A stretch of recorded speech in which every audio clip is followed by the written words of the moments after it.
Hello students, today we will learn class 7 exercise 11.2 area of parallelogram। पहले हम इसका कुछ बेसिक समझ लेते हैं। पैरेललोग्राम एक 4 साइड्स की शेप होती है जिसकी अपोजिट साइड्स इक्वल होती है। जैसे रेक्टेंगल में अपोजिट साइड्स इक्वल होती है। रेक्टेंगल के हर वर्टेक्स पे 90 डिग्री का एंगल बनता है। ये हमारा रेक्टेंगल होता है और इसके हर वर्टेक्स पे 90 डिग्री का एंगल होता है। लेकिन पैरेललोग्राम में साइड्स एक दूसरे की पैरेलल तो होती है, बट वर्टेक्स पे 90 डिग्री का एंगल हो ये जरूरी नहीं होता है। अब हम इसका एरिया कैसे निकालेंगे? तो पहले हम ये समझते हैं कि इसकी रेक्टेंगल के साथ क्या सिमिलरिटीज है। तो सबसे पहले जैसे ये हमारा एक कॉर्नर है, इस कॉर्नर से हमने एक परपेंडिकुलर लाइन अपोजिट साइड के तरफ बनाई, ये बन गई। ये हमारा पैरेललोग्राम है ABCD।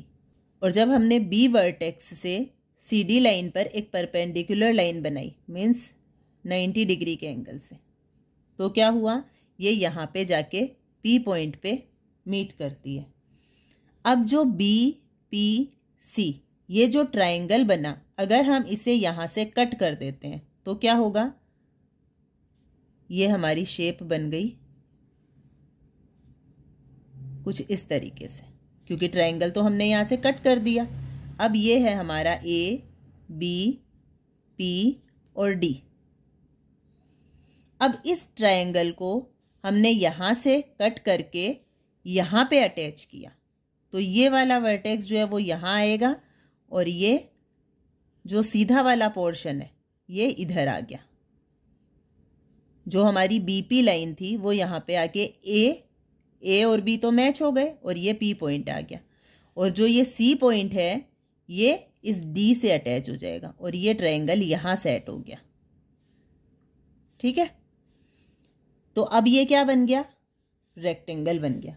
अब रेक्टेंगल का एरिया निकालना हमें आता है, लेंथ मल्टीप्लाई ब्रीथ। मीन्स ये जो परपेंडिकुलर लाइन है ये हमारी लेंथ है और जो बेस लाइन है ये हमारी ब्रीथ है। ठीक है, तो अब वैसे ही हमारा जो पैरेललोग्राम है इसमें क्या होगा? ये जो बेस लाइन है ये तो हमारी B है और जो परपेंडिकुलर लाइन है, क्योंकि हाइट तो परपेंडिकुलर लाइन वाली ही रही है, जो पैरेललोग्राम की AD और BC ये पैरेलल लाइंस है, इनकी हाइट से हम एरिया नहीं निकाल सकते। हम जो परपेंडिकुलर लाइन की हाइट होती है उससे एरिया निकालेंगे, क्योंकि ये हमारा रेक्टेंगल ही बनता है जब हम इस ट्रायंगल को कट करके यहाँ सेट करते हैं। मीन्स हमारी हाइट ये है, तो जितनी हाइट होगी दो अपोजिट पैरेलल लाइंस के बीच में वो हाइट यूज आएगी। तो हमारा पैरेललोग्राम के एरिया का फॉर्मूला क्या बना? ये हाइट H और ये बेस लाइन B।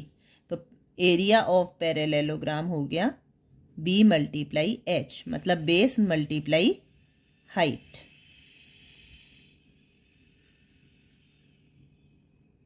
जिसे हम B मल्टीप्लाई H से भी डिनोट कर सकते हैं।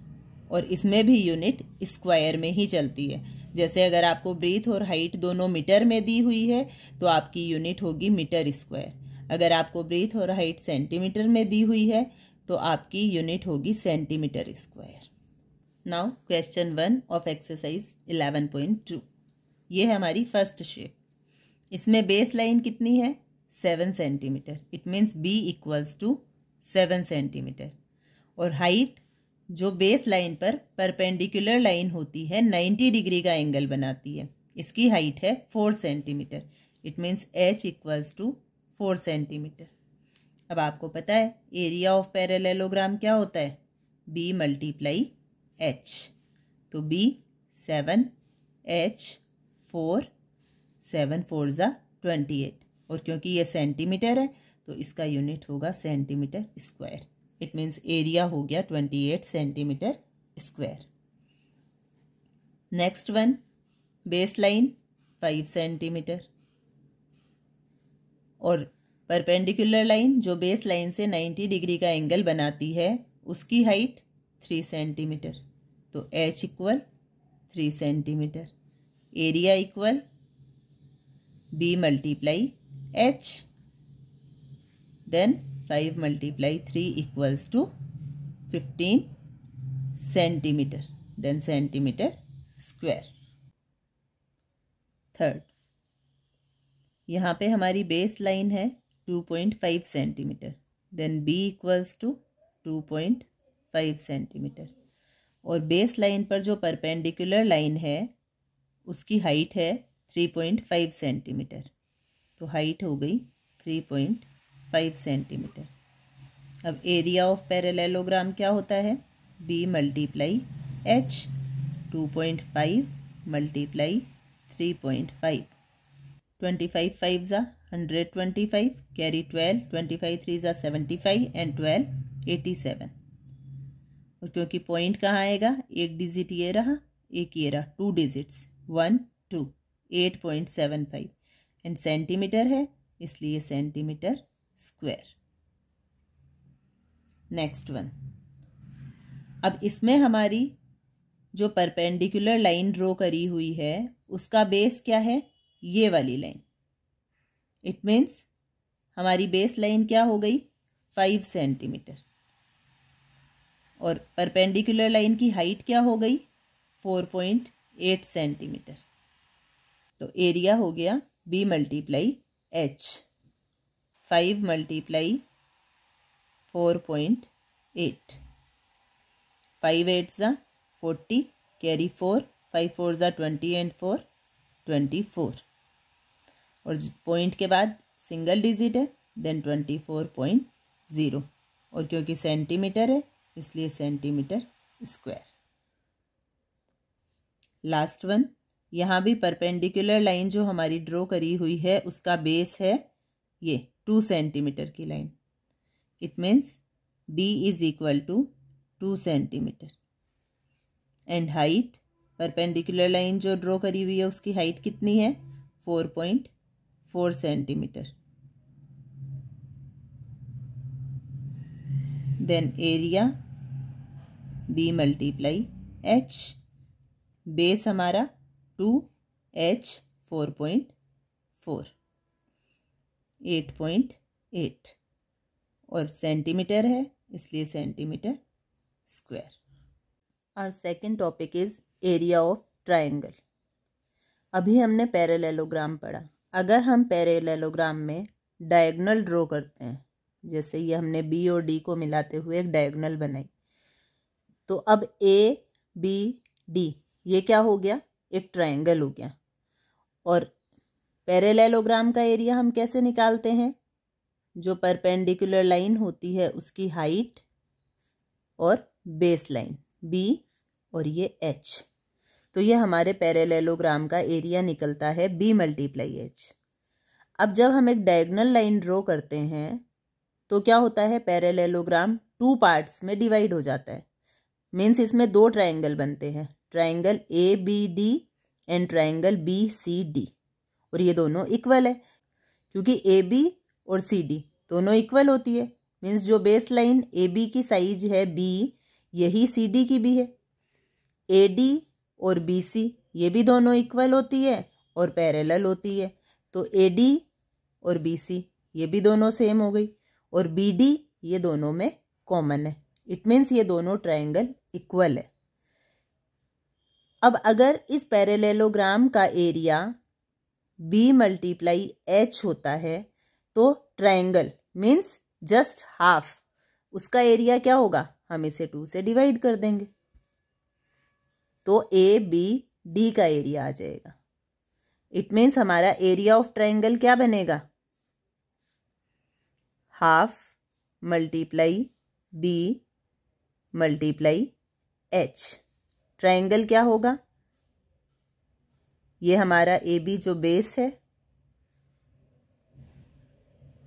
ये हमारा डी पॉइंट, और ये हमारी डायगोनल लाइन, ठीक है। और ये हमारी हाइट जो पैरेललोग्राम में थी वही सेम हाइट है इसकी, तो ये एच और ये B.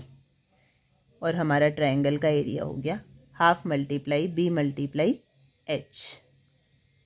Now we will solve question 2। सबसे पहले बेस लाइन बी क्या है 4 सेंटीमीटर। हाइट जो बेस लाइन से ऊपर वाले वर्टेक्स तक जाती है और परपेंडिकुलर होती है बेस लाइन से, मीन्स 90 डिग्री का एंगल बनाती है। तो जो ये 3 सेंटीमीटर की लाइन है ये हमारी बेस लाइन पर परपेंडिकुलर है, 90 डिग्री का एंगल बना रही है, और इसके जस्ट सामने जो वर्टेक्स है ये उस पर मैच करती है। तो हमारी हाइट हो गई 3 सेंटीमीटर।